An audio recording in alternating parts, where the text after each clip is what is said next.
Hello everyone and welcome to the G4 podcast studio. Today we have a really interesting group here to discuss their charity, which is based on the motor neuron disease.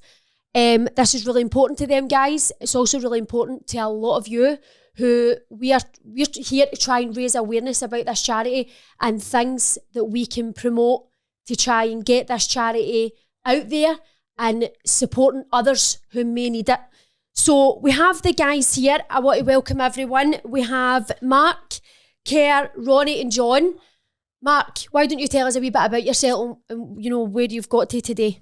I'm Mark Sommerville, 43-year-old, diagnosed with motor neurone disease 10th October 2003. Devastating, to be honest with you. Took in and told I had 18 months to live. That was the start of this journey, so not very good, but really appreciate being here today. And the big thing is we raised awareness, so maybe let the other guys crack on and I'll maybe answer some questions later. Inspirational, Mark. Thank you so much for coming in. We appreciate it. Hi, I'm Kerr, a very good friend of Mark's for the last 20 years or so. Prior to Mark being diagnosed in October the 10th, me, John and Mark was watching football in Motherwell. One night we ended up back at John's and Mark had his hands in his pockets. So he said, "On my hands or so." So little did we know, come the 10th of October, what the diagnosis would be. I was in my car and I got a text, a WhatsApp from Mark. It's got the Chinese and I read it and I just burst into tears. So the journey that we've taken on for that date has been quite a hard one, you know. So that's why we're all here today. I'll elaborate on it more. Thanks so much, Kerr. And Ronnie? Well, it's the same as Kerr. I've been friends with Mark for well over 20 years, and Mark went to school with my daughter, which makes things even tougher. You know, when you think that what could happen to Mark. And when Mark was diagnosed, the first thing we done was we all get down there and we told him, we'll be here right to the very end, no matter what happens. But we've actually took on this kind of crusade, if you like. As Mark's prepared to fight, we're prepared to fight with him. And we're trying to raise the awareness of this disease because not many people know anything about it. We were the same. We knew virtually nothing about it. But it is a terrible, terrible disease. And we're out to try and raise money and try to go direct to some people that we know really needs it and do what we can do, because we've not got an unlimited fund or nothing, but we'll try and hit right to the heart of it and help people out with what we can do. And that's what we're going to be doing. That's amazing. Thanks so much. And John? Thank you, Nicole. Firstly, we're really delighted to be given the opportunity to come and promote the charity today and the foundation, you know, with the tireless work that Mark and his family and friends are putting into it. So really appreciate the platform from yourself, Nicole, and G4S Claims. I'm John. I met Mark 8 years ago. I was the managing director of the company that we worked with at the time. Mark's still with the company. And, you know, I've never been one for normally, you know, associating with people for the company and socialising and stuff, you know, being the MD. But very quickly, Mark and I, you know, became friends as opposed to colleagues. And we've been firm friends ever since. And we've had a couple of good nights out, as Kerr testifies earlier there. And I'm quite new to the foundation. I've been doing a bit of travelling this year and I'm delighted to be involved and promote whatever we can. But I did a wee sort of speech after a football match recently, and I was just thanking all the family and friends that Mark has, because what people have been doing has been amazing. You know, Kerr, that I was at school with Kerr, we were schoolmates 40 odd years ago, and how Kerr especially stepped up to the plate. I see him with Mark, and you know, with the referee weekend, and he helps Mark getting dressed and stuff as well. So to see the way people are rallying around is just absolutely amazing. It's a horrible disease, and you know, I've seen it advertised before, and people had it, and you think, well, thank God it's not me. But when it affects somebody you know, it really brings it close to home. So we're all, you know, working tirelessly to, you know, make sure that Mark is the best quality of life that he can for whatever time he's got left, which is hopefully a long time if we can get some of these things through.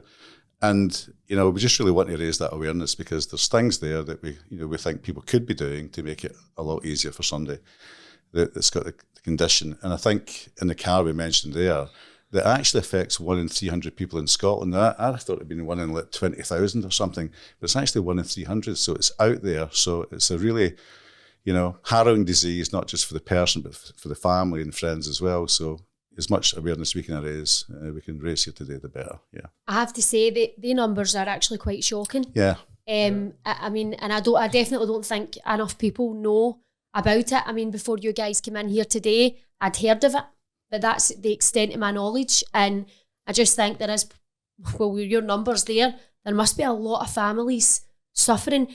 The charity that you guys have got, the Mark Sommerville Foundation, I'm assuming that was set up with yourself then, Mark, yeah? Set up with myself and a very good friend, Lindsay Park. Lindsay Park's mum died with us 13 years ago.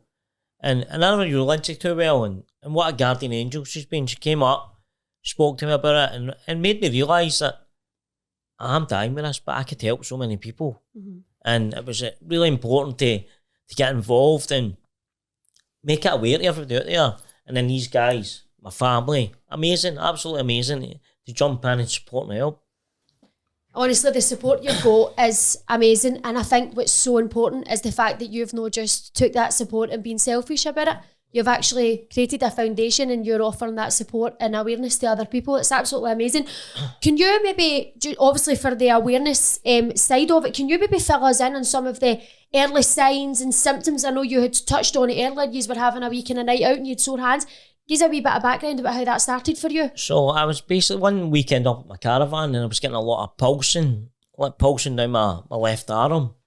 This went on for about 2 or 3 months, and then after that it was getting really, really bad. So I decided to speak to my Crohn's doctor because I've got Crohn's as well, and right away she referred me to a neurologist. So I went into the neurologist department and I kind of started from there. It was like done loads of different tests with me.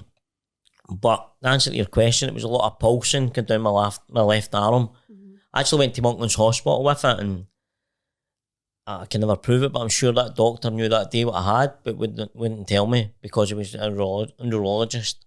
He kind of looked me in the eyes and, you know, get that feeling when somebody knows there's something serious wrong with you. Mm-hmm. He kind of knew, but he asked me, was I referred to him? I said yes. And he said, well, I suggest you wait till you see him then. So, but if I'm being honest, I probably thought I maybe had a small stroke or something. Mm-hmm. Not my wildest dreams did I imagine it was this. So that started with that. I know there's loads of other ways people get affected with it and how it comes, but personally for myself, it was pulsing, going down my left hand and losing feeling a bit. Quite scary actually, because these symptoms can relate to a lot of other things, and you maybe straight away wouldn't pin that disease to it because it's not something that I would immediately think about. The motor neuron disease, when it is diagnosed, how does that happen? Like, you know, what tests are used? How did you went to the neurologist? Elaborate on, the process of that. I'm quite a straight person. I'm here to be straight with you guys. So I went to Queen Elizabeth to get tests, got tests, and then I got asked to come back in 3 weeks later with my wife. So the test was they put needles into your legs and your arms and they're testing for, I take it it's like nerves. Got that. Me and my partner went back in a couple of weeks later to see a doctor, and he sat down and told me I'd be dead in 18 months. That was the diagnosis. I couldn't really fathom that. I was kind of, well, what do you mean? Well, you've got motor neurons disease. And I'll sit here, be straight, I didn't really know a lot about motor neurons disease, didn't know.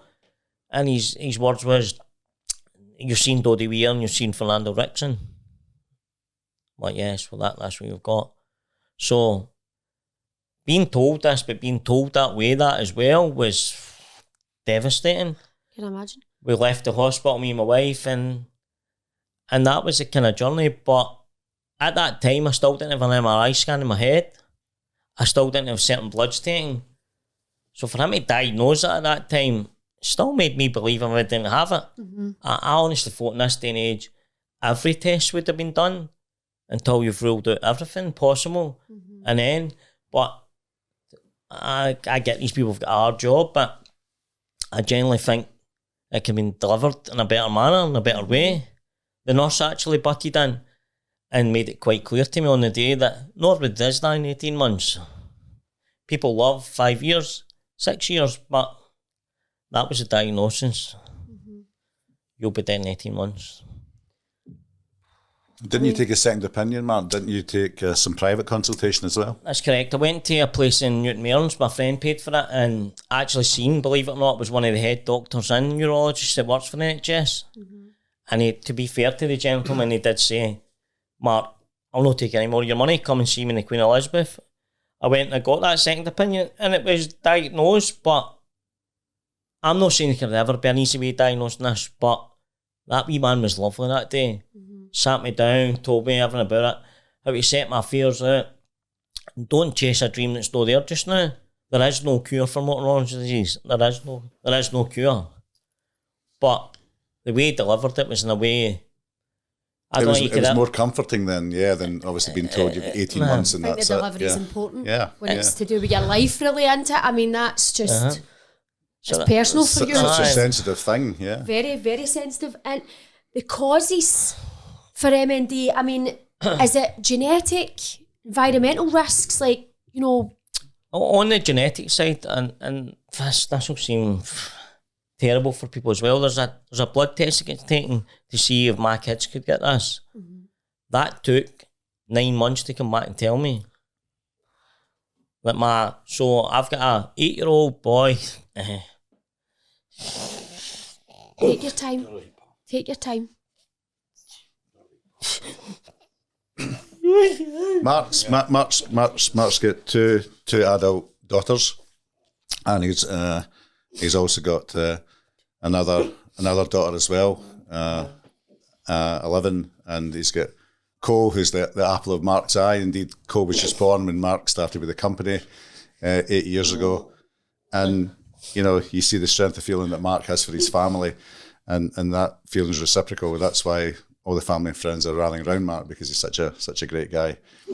And you know, and Mark's a wee tough guy, so it just shows you how this is affecting. This is not Mark of old, but we're seeing Mark, you know, the way that this disease is affecting him, and that's why everybody's rallying around. So the genetic test is disappointing that it's 9 months to come back, but you know, it has to happen because Mark needs the comfort that, you know, his kids are not going to get this terrible disease.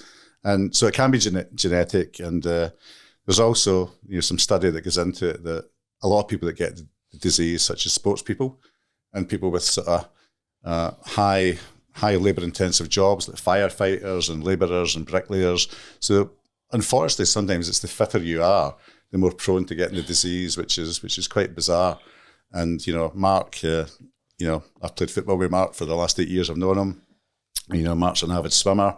So, you know, perversely, the more sometimes you do, the more prone you are to getting the disease. So can be genetic, can be, you know, due to the nature of the environment and the job you do. But unfortunately, there's no rhyme or reason to cause to who actually gets this disease, and that's the unknown factor of it. I mean, nothing categorically stated 100% how it's caused. Something alarming though, as we live in the west of Scotland, it's 50% of MND cases are from the west of Scotland. So half of Scotland's cases are from the west, which is quite alarming. It's alarming. It's also very interesting to, you know, a starting point as to how it's a busier population-wise, but it's still quite very, you know, high. but is that you know, is that something that can also be further investigated then? You know, what's different there? You would hope so. It could be environment, you know, lifestyle, you know, it could be a whole number of things. I think the key to that part as well is probably getting these genetic tests back quicker. You're already going through a difficult time. It's a blood test. You can go get one in your local surgery and get your results back a week. 9 months for my kids to... And my kids don't know. My young kids don't know, so looking at them and thinking, God, have they got this? They not got it. Mm-hmm. I think that's a great point, Mark. I mean, it's a stressful enough time for you and the family. You know, to have that hanging for 9 months with your kids, you want the comfort of knowing that they don't have it. Yeah, so it just gives you a bit more peace of mind that I can deal with this journey. I'll get through it. But your kids, it's difficult. It's an added pressure, absolutely. It's an added pressure that doesn't need to be had if you could get a quicker result. I completely agree with that. That's horrendous, absolutely horrendous. There is a bit of, if you believe it or not, if you have got the genetic, as much as you never want this, it's a bit more hope of a cure with genetics. Mm-hmm. They've got medication there for that. So again, you're hoping nothing there, but this could be passed from my dad to me or someone else. So the whole family's in turmoil. Imagine believing that you've passed a horrible disease to your kids. You could live with yourself, couldn't you know? Here's a point here, Taylor. See, when Mark had to wait 9 months for a blood test. Now, the thing is, this disease, they only give you, say you could be 18 months, you could be less than 18 months. Now, that's 9 months wasted. And, you know, the one thing you've no got with that disease is time. And this is the point that we keep trying to push and push. Because if there's anything out there that's ready for coming through, if we could go and get something like that for something to help, Mark, we're going to do it, no matter what happens. Plus other people that comes to us, we're trying to help people that we know that's got this disease too, but people that still get the same support that Mark's got, that we've all got. And that's what we're trying to push for. Charity is about poking the bear. It's about helping people awareness. Who can help and how we can help promote it and bring it forward quicker. I think the thing about Nicole, and I'm sure everybody here, is the bit that really disgusts me is how we have to poke the bear with something as disgusting as this disease. Oh, I can imagine. For me, it should be in the TV more, it should be in the public domain more. People are dying with a disease that eats you from the inside out. There's nothing else like it in this world. But we're having to, sorry to say this, sit in a podcast, break my heart greeting, bring friends, you guys supporting us to make people listen. I can't believe in this day and age that we're having to make awareness for a disease like this. And you're right, Mark, but you know, you're doing it. You're making the stand, Mark. And I think something you mentioned earlier is that, you know, you've got this disease, but you're not just helping you're helping it for future people that's going to get the disease as well. And that's the whole point of the foundation. Yeah. And that is, listen, my fate will be my fate, but God forbid if it does take me, if we've helped one person, you've done the job right. Exactly. It's been worth it. And regards into, you know, treatments, therapies, like availables to help manage your symptoms or anything, is there, you know, what's out there? To be honest with you, I might not get this name correct, so if we Google it or something, Rumisol is a tablet. It's been out for the last 30 years. It gives you, believe it or not, an extra 3 months on your life, supposed to be. But for M&D, what I've got, LAS, there's nothing else for. There's nothing or we're coming in the market. There's nothing there. But as well as you get this tablet, you need to get your bloods taken every month because it can affect your kidneys. It can affect other stuff. So, on one hand, I'll be honest with everybody and everybody that's listening to this, I don't take it because I feel there's too much risk to taking it. So I don't take it. Right. And you touched there on the type of M&D you have. There obviously has different types, and the type that you've got, you know, tell us a bit about that. ALS, which is the most aggressive one.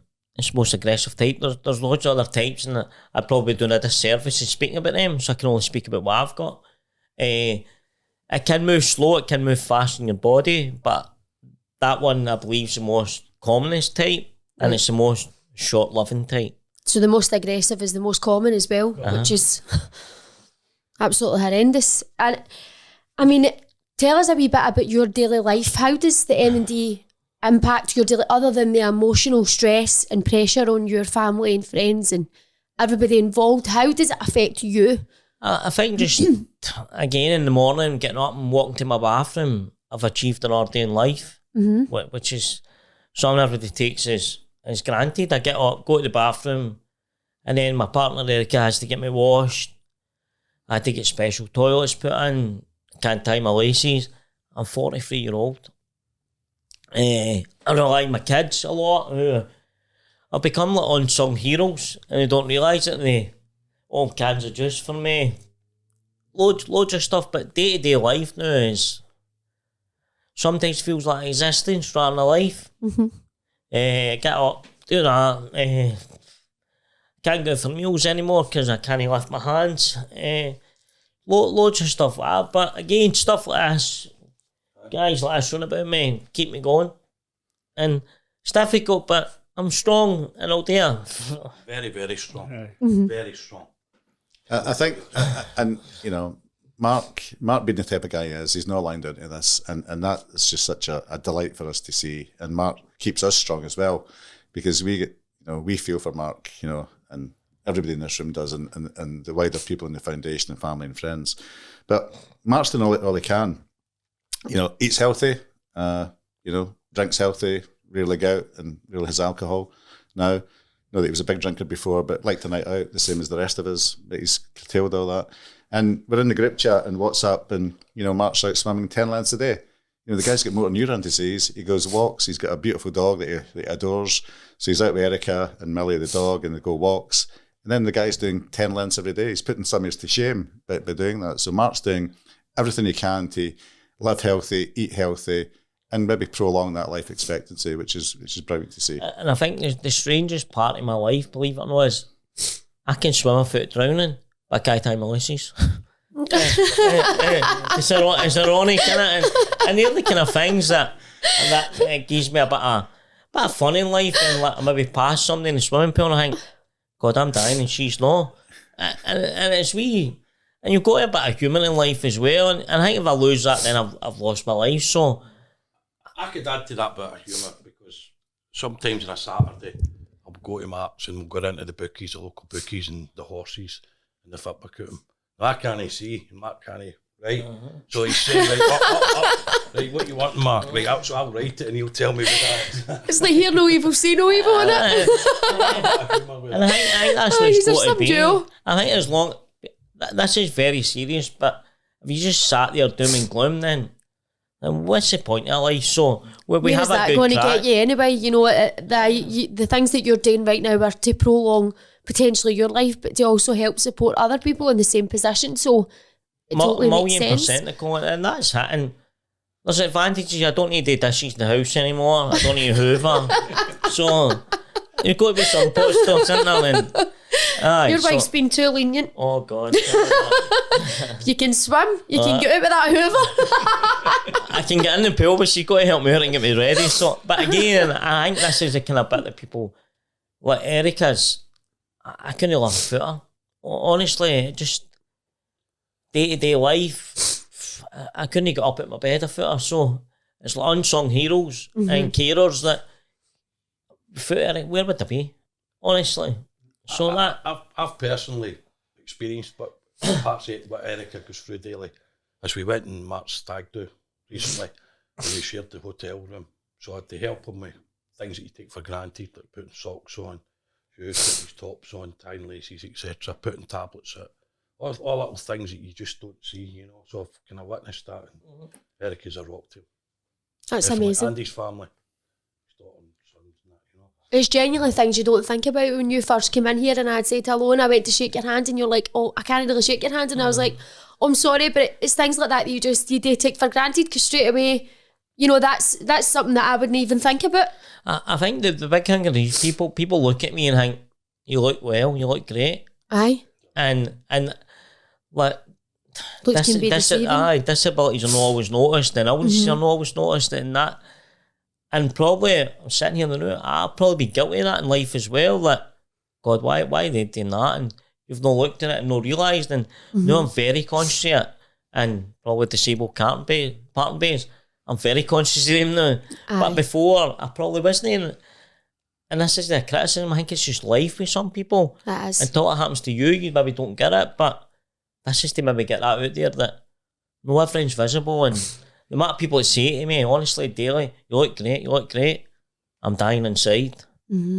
It's getting that across, that message. So, and I think that is the message. It's about, maybe what you see isn't real. So we need to take that on board. Regards to, therapies or physical therapy, occupational therapy, is any of these beneficial to you, or are they even available? I got an appointment to go to one in Coatbridge before. I went there, and at that time, that was probably about maybe 6 months ago, Nicole, and I was still quite a lot of movement still in my hands and stuff like that, and the women said to me, you're still very strong, my oxygen levels were still very high, so all that was great, but there was certain stuff that was available, like pulling your zip up that we take for granted, opening your door of your house, shoe horns, but believe it or not, some of them I had to pay for myself, because these departments don't have a budget anymore.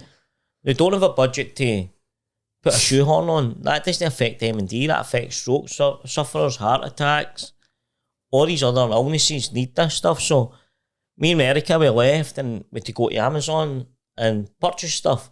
Cost £54. I could afford that at that time, but sometimes people eating or eating and can't afford £54. So Absolutely. These are critical stuff to get you through your day-to-day life and earning on it. I've never seen MD else for any of these departments yet again, because again, it seems to be, if you're still talking and you've still got some movement, nobody's really interested in you. Again, my own self journey with this, it seems to be when you get near the end of life, everybody wants to be a part of it. But as it stands now, I'm a great believer. Let's block some of these hurdles just now. Let's look at stuff. I recently looked at getting a wet room in because it wasn't bad enough. I had to pay for it myself. 100%.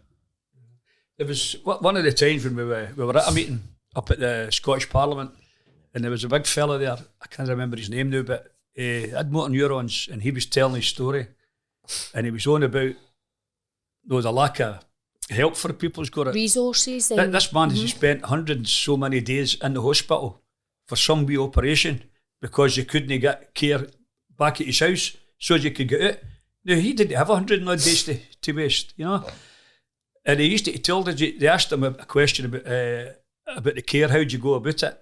And he told you, he says, if I've got something wrong now and I need something, he says, and I go to try and get the care, he says, by the time it comes through, maybe 3 months later, he says, it's not good to you because you're way worse again. The disease has progressed even more then, so the care you need in 3 months has got to be different for our 3 months. That's changed. So by the time you maybe got that piece of kit, it was worse. So I don't, listen, I get there's financial strains and governments and everything else, but my view is everybody's life matters, so why should mine's not matter? Because I've got M&D. Can I ask a question? Is there anything that they do for like mental health? Like obviously, is there counsellors that put you on end? Do they offer anything like that at all? To be honest with you, Grant, at this moment in time, no, nothing. And again, a lot of stuff is like referred to other charities, believe it or not. I'll not mention other charities, but you get referred to other people. Where in this day and age, should our governments or our local MPs or there's big political parties here that could make life a lot easier. Again, I have very bad days where I maybe sit and watch TV and something going about a young girl getting married or a young father going out and playing football with his boy. I might not get to do that again. That's his perspective for this. Could I nip in there, Mark? Mark's correct there. A few months ago, I emailed our local MSP and I got a reply back for our understudy saying contact this charity. That was the reply. Nothing more. Because as much as it's a physical disease, obviously people dealing with that mentally. How do you deal with it? You're right, Grant, and to be honest with you, and these guys know me, if I'd probably done it with my kids, I don't think I'd be the same person as I'm just now, which is just cut out my ball and accept your fate, which probably a lot of people do. I'm really friendly with a guy, Andy, who's got it not far from me. He's a lot older and it's hitting him at a rapid pace. And I think, does he get the same support as you, or he's got great family and friends around him, Nicole, but just the pace it's hitting him at, and he's an older guy, and I'm not with age discrimination in any shape or form, but maybe being a bit younger is maybe give me some more time, but looking at this guy breaks your heart. It's like looking at that a journey ahead of you. Which, see, that's the thing too. That the information about things that's happening here, right? It's maybe things that they're talking about maybe a couple of months down the line. That always seems to be what hit you with. There's something going to come out, some going to come out. So there is things happening there, but nobody gets told nothing. See, anything you want to know about this, you've got to go and dig it out yourself. And just because we've got to know some people, we get to know a bit quicker. But it's like everything that hits Mark, it's just somebody else hits from right behind it. You know, you think you're maybe getting something going, and then there his Crohn's kicked in and stopped him with something else. But it's I a long thing. think the information, for what you're explaining to me there, the information isn't readily available. Is there things up and coming to the market? If there is, what are they? Should we know about them now so we know, are they going to be an option? How far away are they? Are they affordable? Is the NHS bringing them in? Can they bring them in? These are things that, it's never set in stone, but information would be good. Google's wonderful, but for somebody to, get the information out there so that we know what to search for, that would be a really good start, I feel. See everything you said there is like, hope's a great thing to keep people alive, keep you fighting and keep you on. But honestly, in this disease, in my journey on it, I could be wrong, but I've spoke to a lot of other people where there's nothing. There's nothing there to say, do you know what, we're looking at this, we're no far away. I don't believe MD with this disease would hold them to task and say, you told me in 6 months. But you imagine if you're probably really bad just now and your breathing's going, you're losing a lot of weight, but somebody said, you know what, we're really close to working this. Would that not give you a bit more fighting spirit? I believe so. I believe so. And that's the bit that I'm maybe not as bad as others just now, but if you've got that hope, you've got hope in your own body to fight on. But if you've no hope, what are you hanging on for? To be a burden in other people's lives, on your kids' lives, your wife's lives, your friends' lives? I don't want to be that person. I want to be genuinely fighting on, but thinking, do you know what, this NHS or the government are putting loads of money into this or working to it. Again, the only two that I really see and I'm happy to mention, Rob Burrows died with us. What a bloody fight that guy put up. What a bloody fight his wife put up. Dodie Weir died with us. What a fight that man put up, and what a fight his wife's put up. But that's 2 celebrities fighting this corner. Is it about that? I don't believe it should be. If it wasn't for these guys, would M&D really be on the map? I don't believe it. I don't believe so. No, they wouldn't be. They're also in a different financial position. Absolutely, aye. Of course, Grant, and again, I got a picture recently down at a statue with Jimmy Johnson. Jimmy Johnson died with us over 14, maybe 15 years. Please don't quote me the right time. But that wee man died with us all the years ago. It's in the public eye, but it seems to be for me that somebody has it famous. It's all over the TV for 2 or 3 months, and then it's like forgot about. Exactly.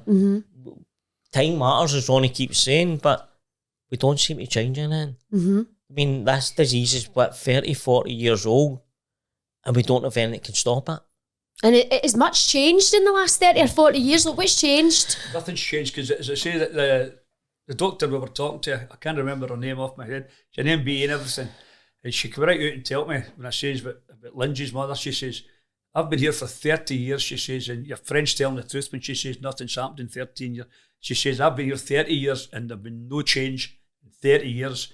And when I got that off that woman, I was happy with the woman, because she came out and told me the truth, which a lot of people don't tell you, but it was shocking at the same time. And she came back over and spoke to us after it. Yes. So to answer your question, in all the years, we're still with the same tablet. It was out 13 years ago. But Disney stop it. Disney do anything, but they believe it gives you an extra 3 months in your life. You mentioned there was risks with that as well. I don't know. I know I had to get bloods every month because it could affect your kidneys or your liver, your organs inside. So, and you could take side effects. So, giving you a wee bit of a tiny bit of hope in one hand, but you could take it, and the next you're not feeling good. You're back off it. So, who wants to take something that's going to? You're already ill, not well. It's maybe going to affect your head, feeling dizzy, feeling terrible, and then after 2 months, tell you, do you know what, that's affecting your liver, your kidneys. We're going to need to take you off that. And the awareness, I mean, that's the whole ethos of the foundation. You know, 1 in 300 people. That's the high. numbers are scary. That's high, and so you would think because of that it would be raised even more. And it was a great point about the mental health, Grant, because Mark's still sharp as a tack, but people with MND, your body's closing down around you. So what that must do for your mental health, is horrific. So there should be stuff available for that as well. It's a physical disease, but how it must affect you mentally. And thankfully, Mark's strong mentally and certainly is strong physically and is doing everything he can just now. But there should be more there. We need to raise the awareness, and there has to be more support. physically and mentally to deal with this condition. I personally feel if I've got this, that it's like you're palmed off to charities. That seems to be, go and speak to a charity, go and speak to this charity, go and speak to that charity. Why are we having to speak to charities who have got people in the body and of them who have started this because they're dealing with it themselves? So it's quite difficult. And you're left to speak get to that. them, Mark. Yeah, exactly. You're left you know what to I mean? yeah. That's a bit of kind of a, there's no governments or stepping in. It seems to be, or even like the NHS, when you get it, it's like, we'll refer you to this charity. But this is based on the general public raising money to keep these charities going. Why should my fate be in the general public to raise money, hopefully to keep me alive? That's the bit I really, really struggle with. That if it wasn't for some of the general public, what M&D, what would happen with it? I still don't know to this day how much money's put in for governments and that. I don't know. I couldn't quote that, but it'd be very interesting to find out. We could all say figures, but we don't really know for. I would really love like somebody to come from Scottish Parliament or Westminster and say, we put in 50 million. Just, well, do you understand? Transparency, you know, that's what I was saying earlier about the research thing. It's like, I think if you could go and research, you know, what if somebody was there saying, look, this is what we are doing in the background and this is where we think, this is the projections of what we think we can do it or what it's going to do for you, but there's just no information, and even when you look at it, nothing's guaranteed, nobody's backing it up. That's do you know what it's conspiracy theories. It's like, we've maybe get this, we've maybe not. That's exactly that's not right. Honestly, and I believe I could speak for everybody with M&D here. See if somebody just came and gave was honest. Exactly what you're saying. It's the lack of hope which is disappointing. It's just this lack of hope. 100%. As Mark said, you said to us privately before, he said, you're told you've got the disease, and obviously it wasn't broken to Mark well with the first consultant he got. He said, you're sitting home to die. And that in this day and age is just horrific. Horrendous. And for the NHS, I mean, Mark's worked since he was 16. He's still employed, with the company, which is great. And so Mark's contributed to the system all his life, and he's just looking for that bit of comfort and hope for himself and everybody else that's got that. And if there's stuff there, give us that bit of hope and say what's out there, or tell us what you're doing about it, because the disease is so prevalent. Something more has to be done. And as I said earlier, that's the whole ethos of the foundation. Tell us a bit about how M&D affects your bodily systems. Like, is there anything, that regards to your breathing or anything like that? So M&D affects people all different. Personally, myself, just my hands are totally going. I struggle just to get ready, as I said. But the big freak, I was in Queen Elizabeth and I met a senior doctor, and I just said, how long do you think I've got to live? And he says, I can't tell you that, but what I can tell you, there's 3 key signs of you're choking on food, not breathing correctly, and losing a lot of weight fast. That's 3 indicators that your journey is coming to an end. So that's what I've got to look forward to. That's the kind of signs from that. So you can imagine that plays rushing a lot in my head. God, did I choke a wee bit in that food? There's that hit in my throat. Is my breathing a wee bit weaker? Or have I lost a bit of weight? And all that stuff's in my brain every day, 24 or 7 days a week. You're trying to fight probably what's real and what you're imagining because you're worried. Because that's how I would be feeling. I can't imagine trying to separate real and anxiety. And I think that's what it takes, like Erica, to get involved and say, well, Mark, you're eating a lot healthier now. Of course you'll lose a bit of weight. Aye, of course. And then that takes that away for you. Then you maybe get a wee niggle in your leg and you think, oh God, is that my leg's happening now? So again, back to your point, Grant, the mental health side of it, that's probably what kills people rather than disease. It's the worry and the stress that you put on yourself at all these things, and then you wake up the next day and your leg's all right, but you've got a pain in your neck, and then you start worrying about your neck. And that's every day. Every day I think of that, and I don't say everybody else is going that. I think it's the exact same time. Sometimes I'm talking too much. I feel as if, God, am I talking right there? Is my voice gone? Then people say, we're talking clearly. But again, it's in there. Aye, it's in your head. Exactly. That must be really hard. Mark has a motto, and he'll tell himself, that he always says to himself, every 2 days will not be the same.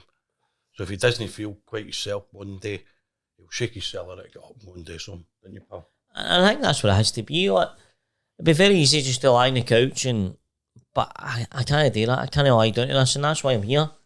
I can't do that, and there's some days I drag myself out of that house, and but I push put a face on and say, I'm alright, let's get on with it. But really inside I'm in bits. Mm-hmm. Do you know what I mean? Like, you come to this today, you're worried about it, but it's important. It's important to be here because this is a platform for us to share that message. It's not about us raising money all the time. That's not what I'm here for. I'm here to hopefully get people to Raise listen. awareness. Aye, exactly. And I can honestly say, like, you're inspirational, to tell you the truth. Like, you know, we're delighted to do it, Nicole. And again, it's great to have a platform that you guys are providing today. And it's testament to who Mark is. That's why we're doing it, because Mark's a great guy, and Mark's looked after us in various stages in our lives and stuff. And Mark was part of my team when I was working for the company. He's a great guy. Customers love him. Our people loved him, and just a great colleague to have. And that's why, you know, that's why people rally around. You know, Mark, he's the type of guy who would rather do a good turn than a bad turn. mm-hmm. And if we can help in any small way, Mark and his family, and you know, to raise the awareness of this condition, we're delighted to do it. You know, if Mark wasn't who he was, we wouldn't be sitting here today. But he's a great guy, and that's why we are. And I think Mark, you know, the charity stuff that's been happening, the turnouts that's been there, it's just testament to who Mark is. You know, he's such a liked guy, and he's helped people all his life in various ways.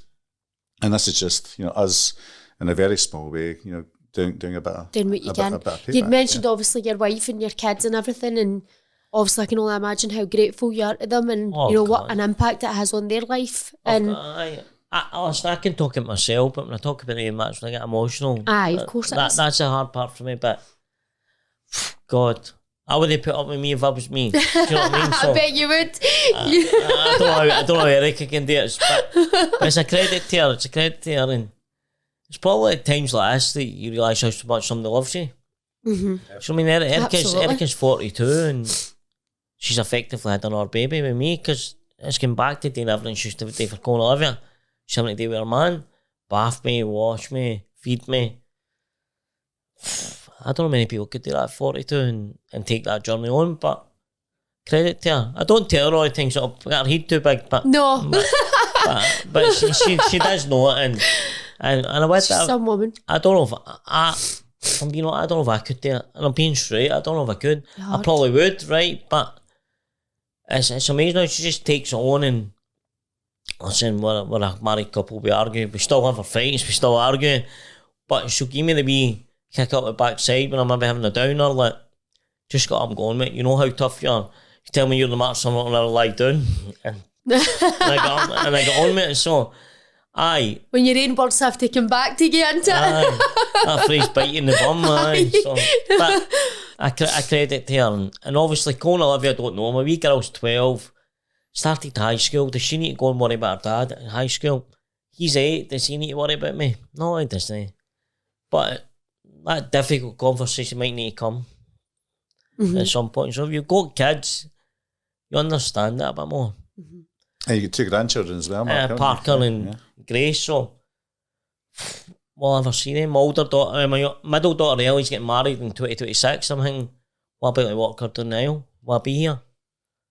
And I'm having to make a deal with her that my young son walks her down the aisle. Horrible. It's really tough. It's tough. Can I get into you guys a wee bit here, Kerr and Ronnie, John? Tell us a wee bit about you. Like, how has this impacted your life as one of a amazing support system and friend? Well, she when it started at first, we all had a great enough. You know, there was no doubt about it. Because Mark is, we're all quite close. You know, we all stick together and everything. And it was a shock to us, a real shock. And we all know Erica and we know the kids and that too. As I say, when it happened, Mark got actually a shock. He didn't get a shock himself, but the amount of people that came forward, as I say, how well liked this guy is unbelievable. Everybody knows him, and there's no bad word to get said about him off of anybody. And as I say, as long as Mark's wanting to fight this thing and keep going and going and going, we'll always be there, as I say that, because that's what it's all about, innit? Mm-hmm. And the things that man's done for me over the years, I can't think of enough, you know. All I can do is try and repair it in a way, and it's just the way life is, isn't it? But we don't want to lose him. We don't. But Mark has been a superb friend to me, and since this diagnosis, we became even stronger and closer. So there's really, really good positive things come out of this. Just going back to the October the 10th when he told us, Mark didn't really want people to know about this, and he says somebody's found out up the street who says. So I was true to my word. I never told nobody. But then he started to think it and take it in, and he's seen the best way to cope with is to put it what we're doing today. So he's took that journey, you know, and we've been in that journey with him, and we will be, you know, and hopefully we get a good ending out of this. Something comes out, so that's what we're fighting for today, all of us. Absolutely. See, the thing is, as I said, there's a good lot of us in this committee, and it's brought us all closer, and there's some very clever people in it too. And I keep saying to Mark, I don't know how, I didn't know this one could do this, could do that, because they're really brilliant. See the way they research and the way they write letters, and unbelievable what these people do. You know, I could name them, but they don't need names, you know, because they do it because they want to do it. And they love the wee man to bits, and that's it, you know. Going to new lengths for the people you love, really, isn't it? Aye, true, very true, very true. This foundation started with two guys, Mark's friends, John Ramsey and William Banks, done a charity walk from Billy McNeil's statue in Bellsall, and he joined Greg's at Ibrox. Right.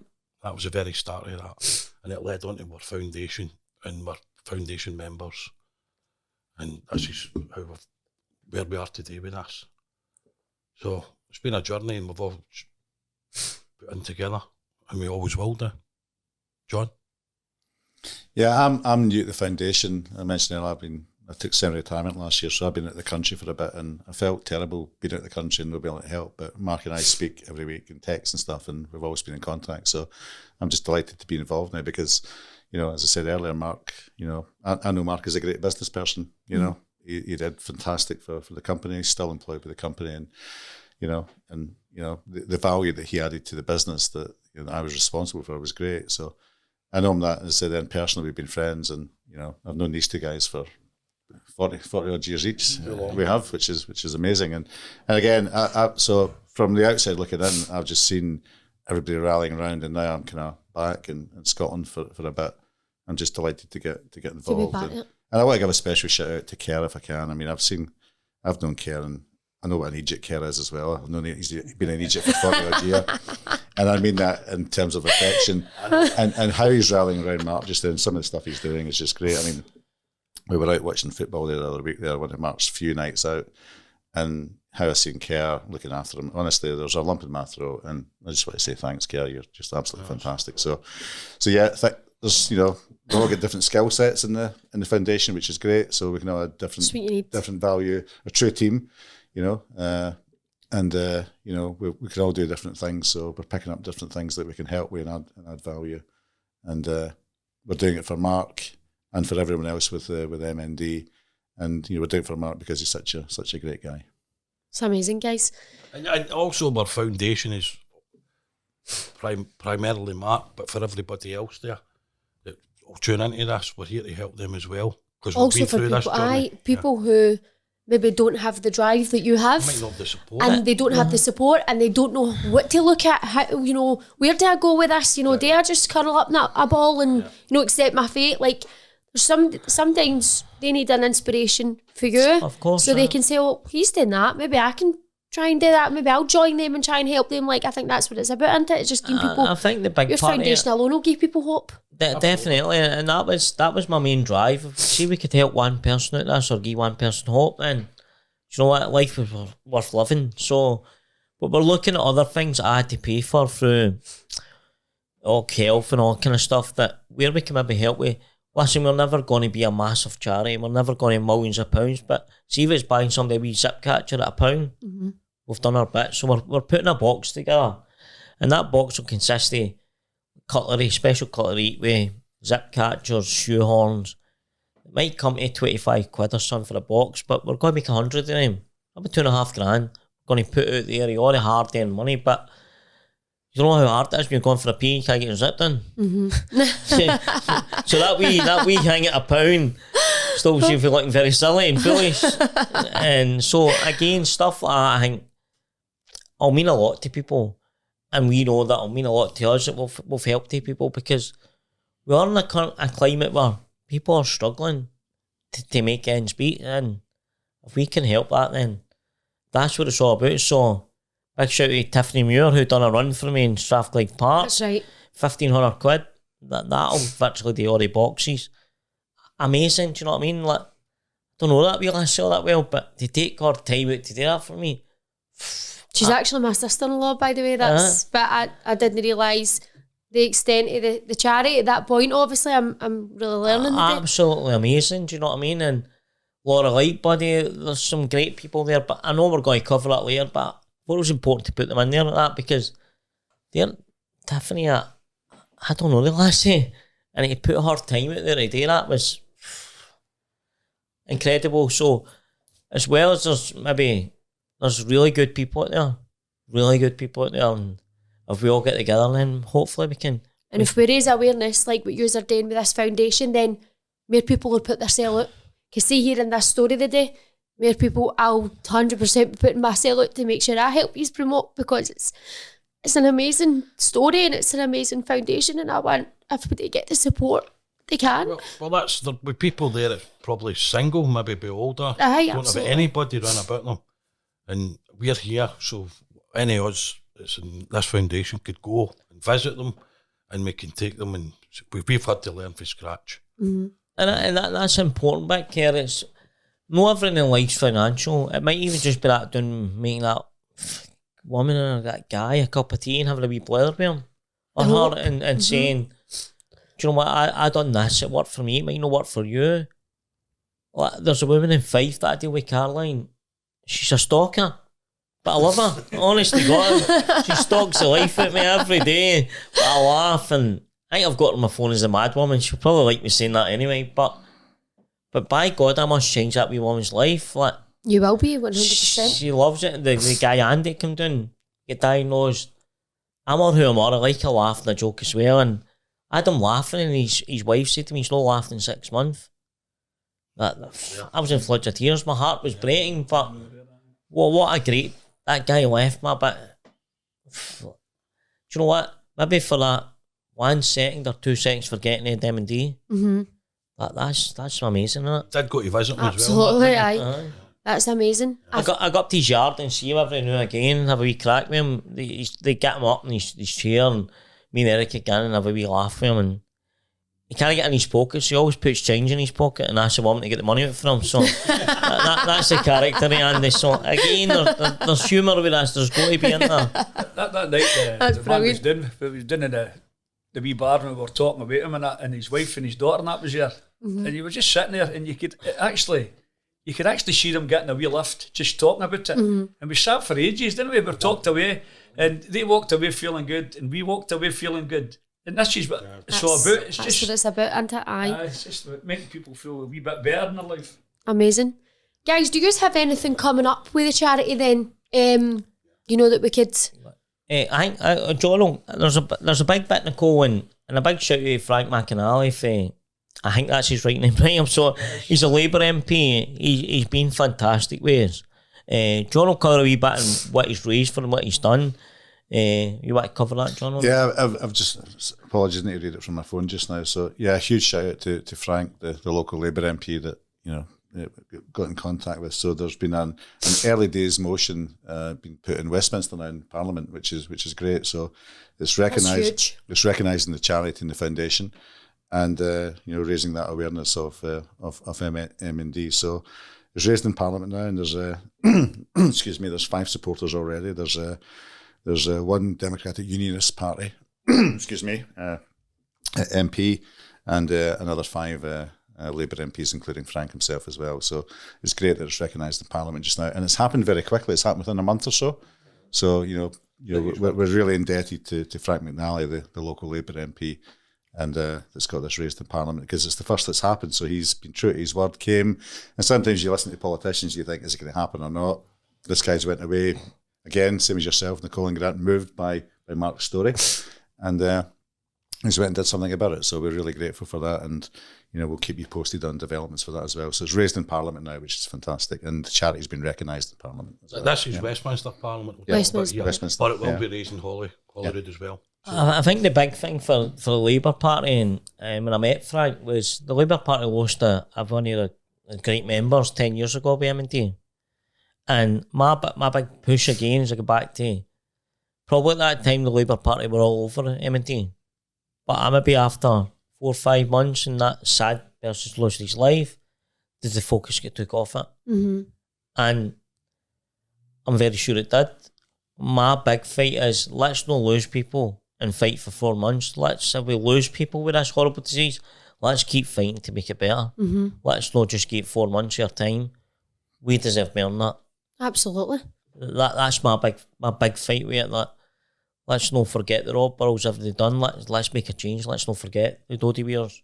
Let's make a difference, not just for 4 months or a year. So that's the key for me. What boggles my mind is the fact that the emotions are only, people are only thinking about it for 4 or 5 months, or whatever extent of the period of time that they are thinking about it for. Because with the statistics that you started this conversation off with is surely there's more people with people close to them affected by this, which goes down the channel and affects loads of people. So I'm thrown by how it can be forgot about. We need to keep pushing. 1 in 300 that's crazy. That is round the corner. But there's a lot of people in Bellshill, maybe 20 odd people, some in Bellshill alone has got this, and you walk by them every day and you didn't know that's what it was till we found out. I think we done a bucket collection in a well-known supermarket. My sister and Lynn done it. They're the bucket queens, by the way.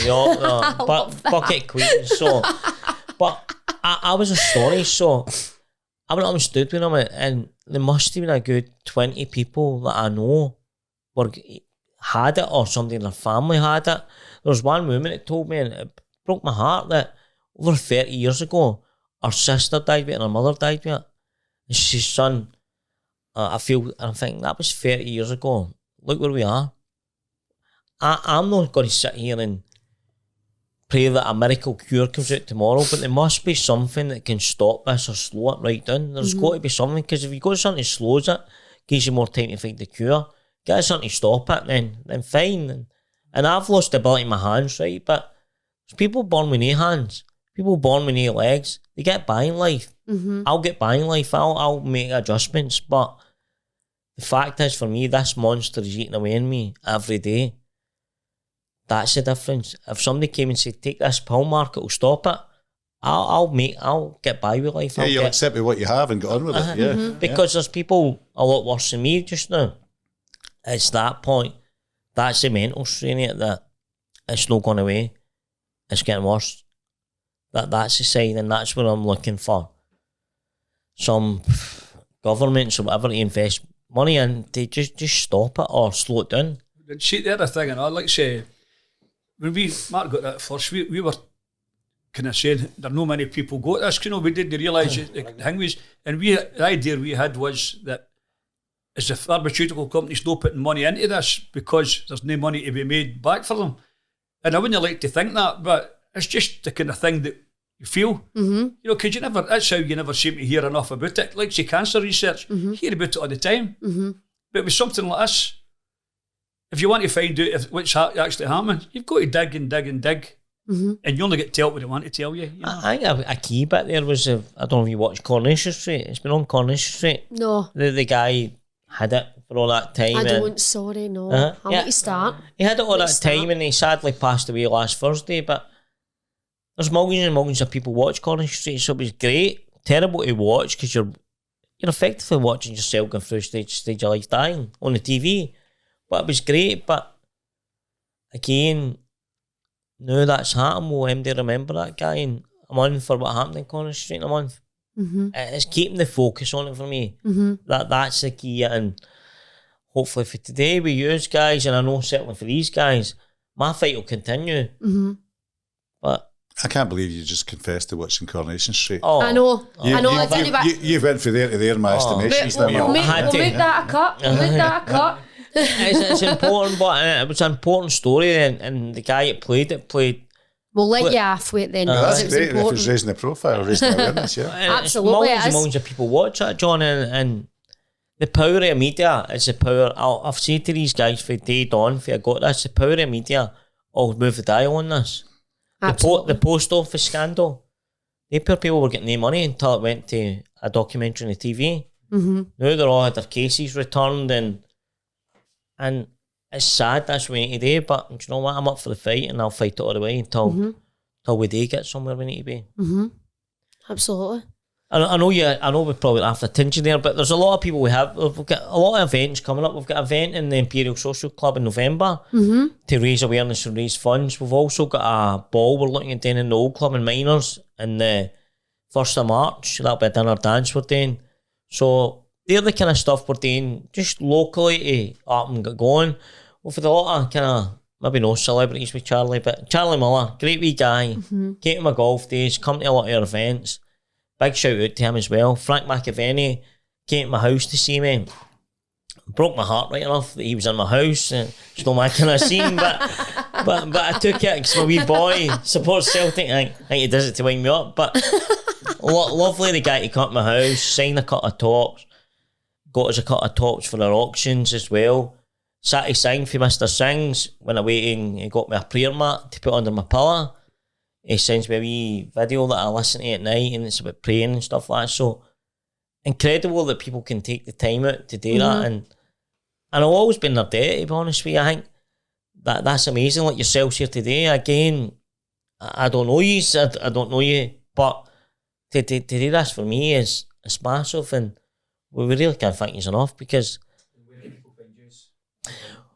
we've got a Facebook page again we'll put up, so we're on that. We're on TikTok now. I done, to be honest with you, probably the hardest thing I've done in my life. I had to do a testimonial, and it broke my heart talking about my family and that, but the amount of people that got involved and seen that video, and the amount of people that were texting, phoning, was incredible. But does it really take something to get emotional for people to listen?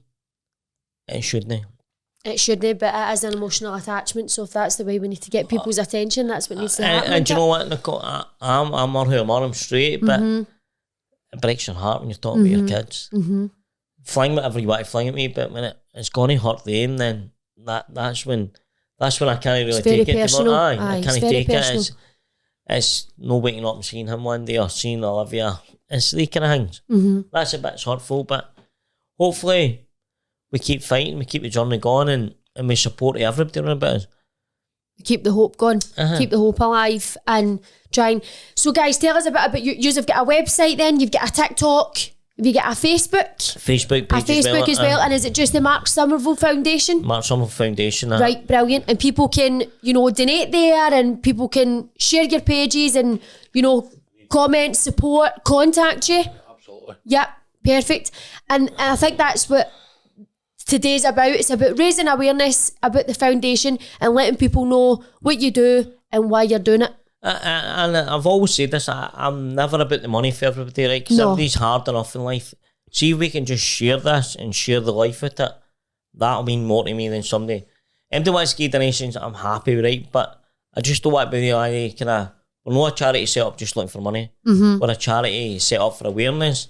And anybody who's got knowledge that can help us with advertisement, who want to donate some of their time to us to help us, that means more than anything, to be honest with you. Legal advice, advertisement advice, merchandise, all that kind of stuff, that's what I believe we're looking for as a charity. And other people with MND or their families and friends can make contact with the foundation, and we'd be glad to help them as well. I'd also say that some of the larger charities have employees that are paid, and MDs at massive salaries.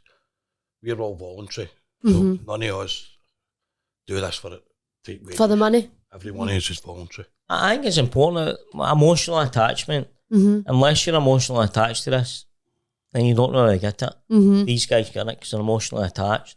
Absolutely. You could be the most intelligent or richest person in the world, but you don't really get what this disease does to you. You'll never understand it. They understand it. That's the key. Understanding it and see where it takes you and what it does. Amazing. Well, guys, thanks so much for coming in today. It's been emotional. It's also been very educational, I would say. And again, everybody, you can go to the Mark Sommerville Foundation. They've got the website, TikTok, Facebook. Please, please, please share, like, comment. We want this to go global. Let's go for it. Thank you very much. Thanks for watching, everybody.